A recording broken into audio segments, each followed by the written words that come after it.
빌립보서는 로마 감옥에서 쓰여진 서신이죠. 상황은 좋지 않은데 오히려 밖에 있는 자유롭게 사는 사람들에게 기뻐하라라고 이렇게 말씀하고 있습니다. 4장 4절부터 세 가지를 말씀하죠. 이렇게 평강 가운데 사는 방법, 자족하면서 사는 방법, 주 안에서 항상 기뻐하라. 내가 다시 말하노니 기뻐하라. 이게 나에 대한 것이죠.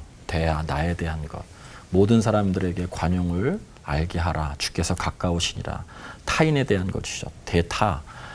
아무것도 염려하지 말고 모든 것을 하나님께 기도함으로 아뢰라라고 하는 것. 대신 하나님에 대한 것이죠.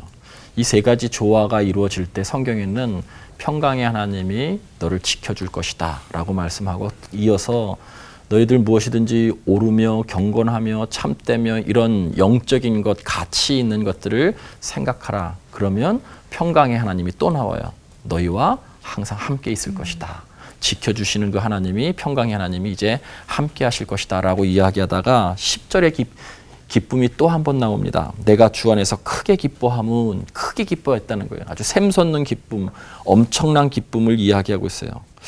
왜 이런 기쁨이 있었냐면 목사님 말씀하셨던 것처럼 에바브로 디도를 통해서 로마 감옥에 있는 사도 바울이 이 빌립보 성도들을 통해서 위문품을 받았어요.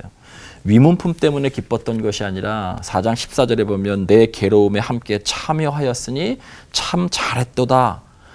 진정한 기쁨은 뭐냐면 내가 추구하고 있는 절대적인 가치관을 내게 위문품을 보내주었던 빌립보 성도들도 그 삶을 살고 있기 때문에 기뻤던 거예요. 그 기쁨이 너무나도 기뻤던 것이죠.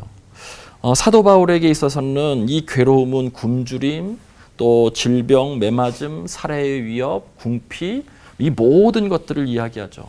그런데 그런 삶을 세상에 바라볼 때는 이렇게 고통스러운 삶을 빌립보 성도들이 함께 따라하고 있다는 거예요. 그래서 사도 바울이 정말 기뻤던 거죠. 사도 바울에게 있어서 인생의 절대 가치는 예수 그리스도였고 그분에게 복음을 전한 것이었습니다. 여러분, 기쁨과 괴로움은 함께 할 수 없는 그러한 단어예요. 그런데 이것이 우리 인생에 둘 다 공존하고 있죠. 우리 인생은 두 트랙으로 늘 돌아가죠. 하나는 형통한 것이고 하나는 곤고한 것이죠. 하나님께서 우리를 그것을 통해서 다듬고 계시죠. 그러나 그 안에서 우리는 늘 기뻐하는 거예요. 어떻게 기뻐할 수 있냐면 이 괴로움에 참여할 때라고 하는 거예요. 사도 바울이 붙들었었던 절대적인 가치인 예수 그리스도와 동행하며 그분을 전파하는 그 삶을 살았었을 때 그들이 보내주었던 위문품 때문에 기뻤던 것이 아니라 그들이 그 삶을 살고 있기 때문에 너무나 기뻤고 샘이 솟았다는 거예요. 사람은 가치 있는 일에 대해서는 목숨을 걸게 되어져 있습니다. 저는 이해 안 가는 것들이 있어요. 세상 사람들이. 저도 가끔 이해가 안 가요. 그런데 이해할 수 있죠. 그것이 뭐냐면 여름만 되면 모든 교회들이 단기 선교를 막 합니다. 저희 교회에 잘 되는 선교회가 의료 선교회라고 있습니다. 40여 년 역사를 가지고 있는데 여름과 겨울만 되면 본인들의 휴가를 다 반납하고 자비로 전 세계 오지의 의료 혜택을 받지 못하는 사람들을 위해서 의료 선교를 가시는 분들이 있어요. 근데 거기 가면 괴로워요. 오늘 여기 성경에 나와 있는 것처럼 못 먹죠, 못 씻죠, 환경 불편하죠, 잠 못 자죠, 벌레들 있죠. 그럼에도 불구하고 갔다 오면 다 하나같이 뭐라고 얘기하냐면 내가 은혜를 받았다고 이야기하고 기쁘다는 거예요. 여기서 이야기하고 있는 이 샘솟는 기쁨 때문에 다음에 또 가요. 그리고 다음에 또 가다고 이야기하죠. 그러니까 인간은 의미 있는 일을 할 때, 가치 있는 일을 참여할 때 기쁨이 샘솟는 것이죠. 그래서 우리가 이제 휴가철이 다가오는데 휴가 갔다 오면 사실은 충전하러 가는데 방전돼서 돌아오죠.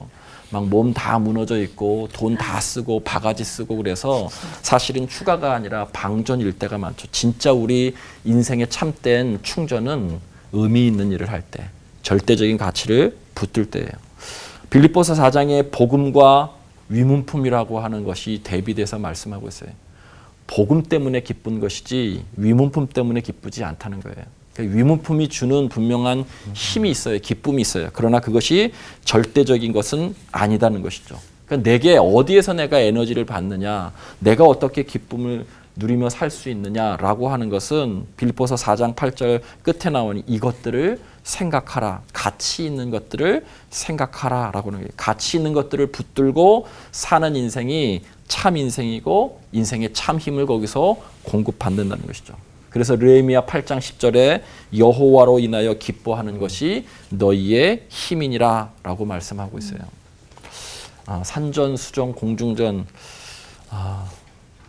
집에서 좀 생각해 봤는데 있기는 있는데 오늘 이렇게 네 분이 얘기하니까 별로 할 말이 없어져서 그냥 저는 복음으로 가겠습니다. 나를 움직이는 절대적인 가치가 있다면 우리는 기쁠 수 있고 산전수전 공중전 내가 흔들 수 있는 인생에 깃발이 있다면 산전수전 공중전 다 견뎌낼 수 있다. 이 말씀을 여러분과 함께 나누고 싶습니다. 기도하겠습니다.